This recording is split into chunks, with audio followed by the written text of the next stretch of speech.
بسم اللہ الرحمن الرحیم۔ یہ لیکچر سرحد education system school and college کی جانب سے ریکارڈ کیا جا رہا ہے۔ یہ اسلامیات ہے چوتھی جماعت کے لیے۔ آج اس میں ہم نے جو سبق پڑھنا ہے اس کا نام ہے اللہ تعالیٰ کے حقوق۔ تو اس میں یہ ہے کہ اللہ تعالیٰ کے حقوق، یہ چیپٹر کا نام ہے اللہ تعالیٰ کے حقوق۔ تو آج اس کو ہم نے پڑھنا ہے۔ تو آتے ہیں کہ اللہ تعالیٰ کے حقوق، اس کا جو خلاصہ ہے وہ مندرجہ ذیل ہے۔ سب سے پہلے اس چیپٹر میں ہم یہ پڑھ لیں گے کہ انسان پر اللہ تعالیٰ کی نعمتیں ہیں، اور ساتھ یہ کہ انسان کا اس دنیا میں مقصد کیا ہے۔ تیسرے نمبر پر یہ کہ اللہ کا شکر۔ تو انسان پر اللہ تعالیٰ کی نعمتیں ہیں، یہ تو ہمیں اور تمام انسانوں کو یہ پتہ ہے کہ اللہ کی کتنی نعمتیں ہیں انسانوں پر۔ یعنی ہم اگر تھوڑا سا بھی غور کر لے اور سوچ کر لے کہ اللہ تبارک و تعالیٰ نے انسانوں پر کتنی نعمتیں کی ہے، اس لیے انسان کو یہ زندگی کس نے دی ہے؟ اللہ تبارک و تعالیٰ نے دی ہے۔ اور پھر زندگی کی جتنی بھی ضروریات ہے انسان کو اللہ تبارک و تعالیٰ نے دی ہے۔ مثال کے طور پر انسان کی زندگی کی سب سے بڑی ضرورت یہ پانی ہے۔ تو یہ پانی کس نے انسان کو دیا ہے؟ یہ اللہ تبارک و تعالیٰ کے خزانوں سے ملا ہے۔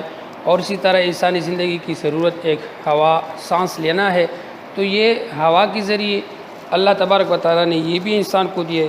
اور ساتھ یہ کہ دن اور رات کا آنا کا جو نظام ہے اس کے لیے اللہ نے سورج اور چاند کا نظام بنایا ہے۔ اور اس کے ساتھ ساتھ سورج اور چاند کے اور بھی فوائد ہیں جو انسان اس کو حاصل کر رہا ہے۔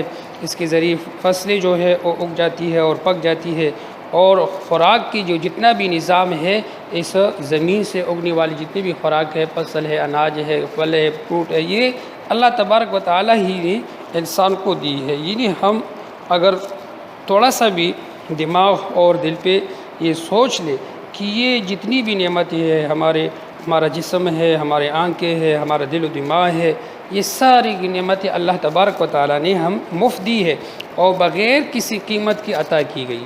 اور ساتھ یہ کہ اللہ تبارک و تعالیٰ نے انسان کی زندگی گزارنے کے علاوہ یہ جو ضروریات ہے اس کے علاوہ بھی اور بھی بہت سارے احسانات کی ہے۔ مثال کے طور پہ یہ کہ انسان یہ جو اللہ نے زندگی دی ہے، اس میں یہ کہ اکیلا یہ نہیں رہ رہا ہے، بلکہ انسان کے ساتھ ماں باپ ہے، بہن بھائی ہے، دوست ہے، رشتہ دار ہے، یہ سارے نعمتیں ہیں کہ کسی کا باپ نہ ہو یا ماں نہیں ہے تو کتنا دکھ اس کو ملتا ہے، لیکن دنیا میں اللہ نے یہ ساری چیز انسان کو دی ہوئی ہے، تو یہ بھی اللہ کی نعمتیں ہے۔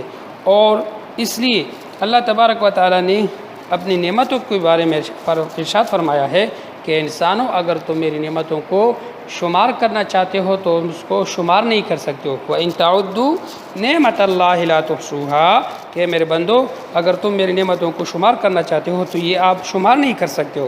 تو حقیقت یہ ہے کہ اللہ تعالیٰ کے احسانات اتنے ہیں کہ ہم اس کو شمار نہیں کر سکتے، اور نہ ہم اس احسانات کا بدلہ دے سکتے ہیں۔ اس لیے ہر انسان کا یہ فرض ہے کہ وہ اللہ تعالیٰ کی احسانات کو جانے اور پہچانے اور سچے دل سے ان نعمتوں کا شکر ادا کر لے۔ تو اس نعمتوں کا شکر ادا کرنے کا کیا ہوگا؟ پھر یہ ہے کہ انسان کا مقصد ہے کہ اللہ تبارک و تعالیٰ نے دنیا میں انسان کو کس مقصد کے لیے پیدا کیا ہے، تو اللہ نے اس کو بیان فرمایا ہے کہ وَمَا خَلَقْتُ الْجِنَّ وَالْإِنسَ إِلَّا لِيَعْبُدُونَ، میں نے انس اور جن کو پیدا نہیں کیا ہے۔ انسان اور جو جنات ہے اللہ نے کس لیے پیدا کیا ہے؟ اپنی ہی عبادت کے لیے پیدا کیا ہے۔ یعنی ان پر یہ جتنی انعامات کی ہے تو اس نعمتوں کا شکر ادا کرنا کیا ہوگا؟ انسان پر لازمی ہوگا، اور وہ اس طرح ادا کر لے گا کہ انسان کو اللہ نے پیدا فرما کے اور نعمت ہی دی ہے، تو اب انسان کو چاہیے کہ اس نعمتوں کا شکر یہ انسان ادا کر لے کہ اللہ تبارک و تعالیٰ کی جو جتنی نعمتیں ہیں اس کا شکر ادا کرنے عبادت کی صورت میں ہوگا کہ ہم اللہ تعالیٰ کو تبارک و تعالیٰ کی عبادت کر لیں، اس کو خالق و مالک مانیں، اس کے سامنے سجدہ ریز ہو جائے، اس کی جتنی بھی احکامات ہیں اس کے ماننے والا بن جائے، اللہ نے جن کاموں کا حکم دیا ہے اور اس کو پورا کر لے، جن کاموں سے منع کیا ہے اس سے منع ہو جائے۔